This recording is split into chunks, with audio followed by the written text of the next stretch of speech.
pessoal, tudo bem com vocês, com a família de vocês? Espero que sim, esteja tudo em ordem, tudo em paz.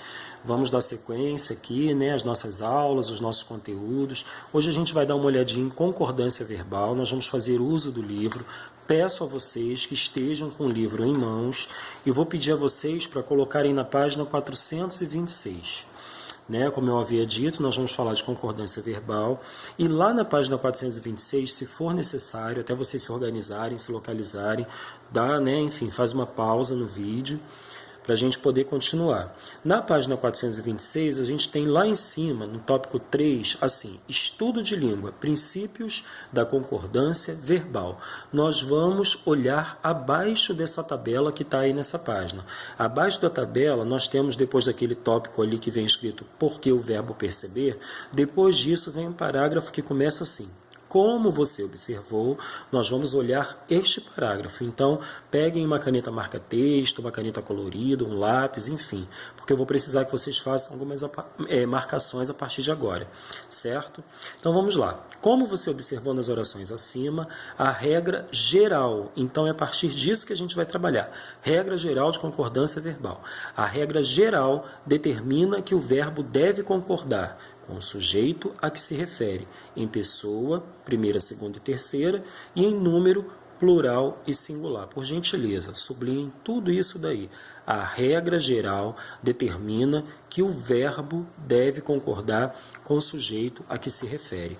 Então, como eu vou estabelecer essa concordância, essa combinação, verbal? Relacionando o verbo com o sujeito a que ele se refere. E esse verbo vai precisar concordar desta forma, tá? Em pessoa e em número. Sublinharam isso daí? Agora eu vou pedir a vocês que coloquem lá na página 429, por favor. Lá na página 429 eu tenho dois outros casos que eu preciso pedir a vocês para destacarem no livro, para marcarem, para sublinharem, tá bom? E os outros casos, que são casos mais detalhados, mais específicos, como nós vamos trabalhar? Nós vamos trabalhar lá no WhatsApp durante a aula, fazendo os exercícios do livro. Então, nós vamos olhar cada caso daquele e, em simultâneo, vamos realizar as atividades, tá? Eu acredito que isso vai produzir um efeito melhor na nossa aula, tá bom? Então, na página 429, eu peço a vocês que olhem lá no tópico 3.1, onde está escrito assim, verbo haver. Acharam aí?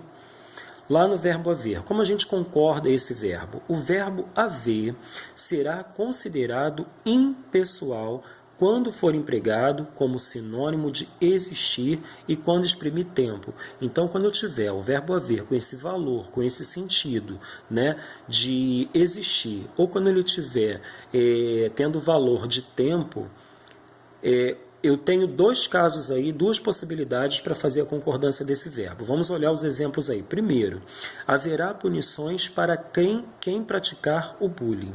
No caso, eu estou me referindo a quê? Às punições. Então, eu não digo aí haverão punições. Eu vou colocar haverá punições, porque esse verbo é impessoal. Por qual motivo?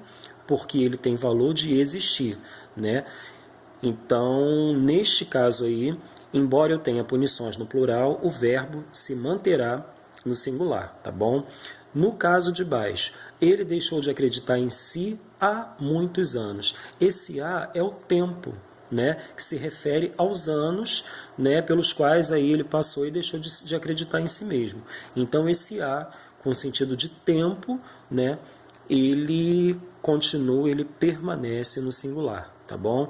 E lá na segunda coluna dessa mesma página diz o seguinte, quando o verbo haver for empregado em locuções verbais, ele transmite a impessoalidade para o verbo auxiliar. Então, olha só o exemplo que a gente tem aí. Vai haver punições sempre que ocorrer bullying. Novamente, eu tenho uma palavra que está no plural e que se refere a essa locução verbal. Então, eu penso, vai haver, verbo haver empregado em locuções verbais. Ele transmite a impessoalidade para o verbo auxiliar. Quem é o verbo auxiliar? É o vai.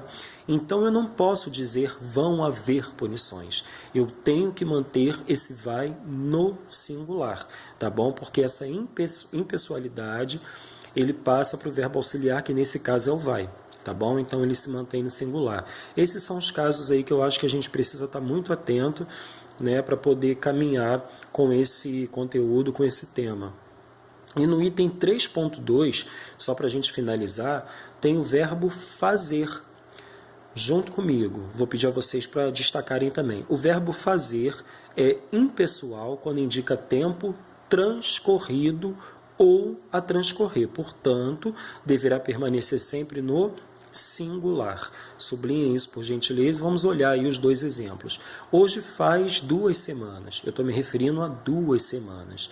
Mas eu tenho esse caso aí específico que eu preciso guardar. É uma regra gramatical. Então, o verbo fazer é impessoal quando indica um tempo transcorrido. Então, qual foi o tempo transcorrido? 2 semanas. Então, hoje faz. Tá bom? Então, eu mantenho o verbo no singular. Segundo caso, já vai fazer 2 meses que não a vejo. Tempo transcorrido, então não vão fazer, é vai fazer, do jeitinho que está aí, tá bom? Nós vamos continuar nossa aula lá no WhatsApp, nós vamos olhar dessas tabelas anteriores da página 427 e 428, esses outros casos aí eu vou detalhar para vocês conforme nós estivermos fazendo os exercícios do livro. Tá bom? Então, até lá eu vou dando as próximas orientações lá.